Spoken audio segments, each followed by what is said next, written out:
যারা নির্যাতন নির্মম এবং হামলা মামলার শিকার হয়েও ভয়কে জয় করে ন্যায় এবং ইনসাফের প্রতীকে ভোট দিয়ে তারা আমাকে বিজয় করে এখানে কথা বলার সুযোগ করে দিয়েছে।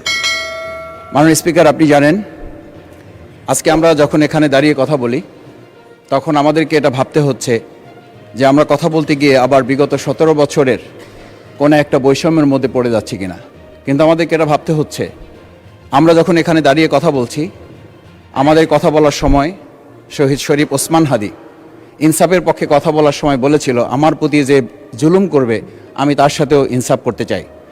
আমরা লক্ষ্য করেছি এই সরকার প্রতিষ্ঠিত হওয়ার পর শরীফ ওসমান হাদির ব্যাপারে তার বিচারে কতটুকু কার্যকারিতা নিয়ে এসেছে তা আমরা এখন পর্যন্ত জানতে পারিনি।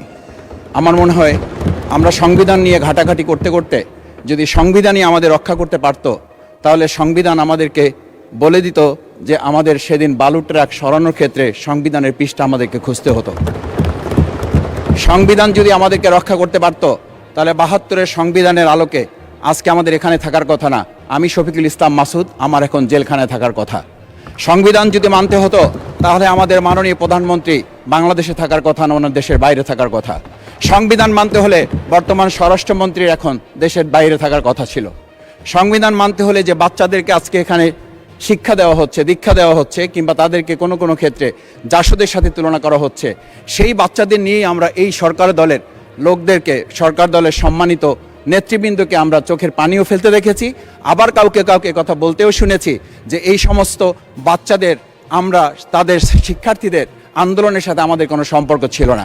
আমরা খুব লজ্জিত হই মাননীয় স্পিকার, আমাদের এই বর্তমান সময়ে আমরা যদি এটা খেয়াল করি যে আমাদের বাংলাদেশের এই বর্তমান প্রেক্ষাপটটা নতুন করে এখন যে গণভোটের যে আজকে ন্যায্যতা অন্যায্যতা, সাংবিধানিক পৃষ্ঠা, লাইন, অক্ষর, দাড়িকমা আমাদেরকে শেখানোর চেষ্টা করা হচ্ছে, যদি সেটা হতো তাহলে বাংলাদেশ জাতীয়তাবাদী দলের সম্মানিত মহাসচিব তিনি কয়েক হাজার পুলিশের বেষ্টনীর মাঝখানে একা একটা মোবাইল নিয়ে তাকে আমরা দাঁড়িয়ে থাকতে দেখেছি, তখন সংবিধান আমাদেরকে রক্ষা করতে পারে নাই। মাননীয় স্পিকার, আমি 350 মামলা নিয়ে 7 মাসের ব্যবধানে আপনিও আমার 2-1টা মামলাতে আপনি আমাকে সহযোগিতা করেছেন, সেটা এই সুযোগে ধন্যবাদ জানাতে চাই। আমার 350 মামলা জামিন করতে 7 মাস সময় লেগেছে, আমার বের হতে সময় লেগেছে 4.5 বছর। আমি সেই 4.5 বছরে 3 বার রিয়ারেস্ট হয়ে 2 বার গুম হয়েছি। আমি তখন ডিজিএফআই, এনএসআই, ডিবিএসবির কাছে জানতে চেয়েছিলাম আমার সামনে দিয়ে বড় বড় নেতারা বের হয়ে যাচ্ছে, আমার অপরাধটা কি? তখন বলেছিল তারা হুমকি না, হুমকি হচ্ছেন আপনারা।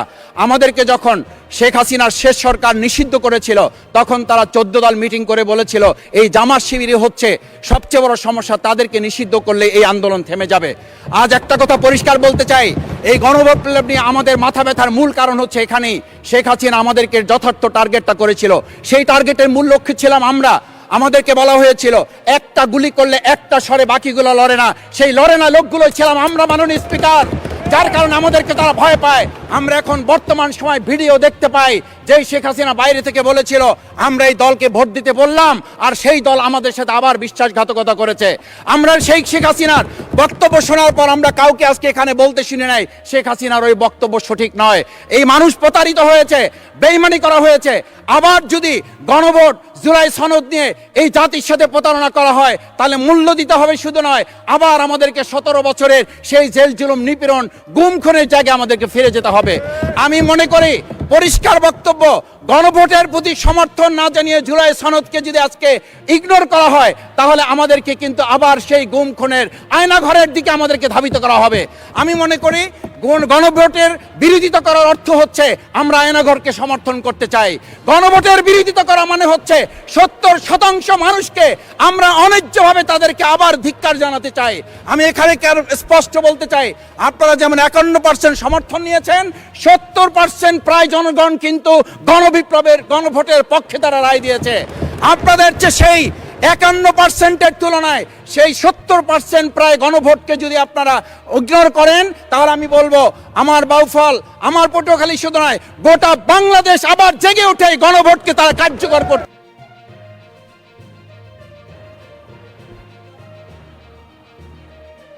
ধন্যবাদ, আপনি 1 মিনিট পেয়েছেন।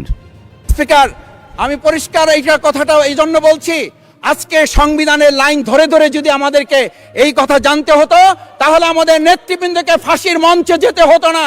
আমার মতো ছোট মানুষের কাছে সে সময় ডিজিএফআইয়ের কাছে প্রস্তাব এসেছিল, আপনারা কি চান, মন্ত্রিত্ব চান, দেশ পরিচালনা চান, সব কিছু দেওয়া হবে, শুধু শেখ হাসিনার নীতিতে আপনারা আসেন।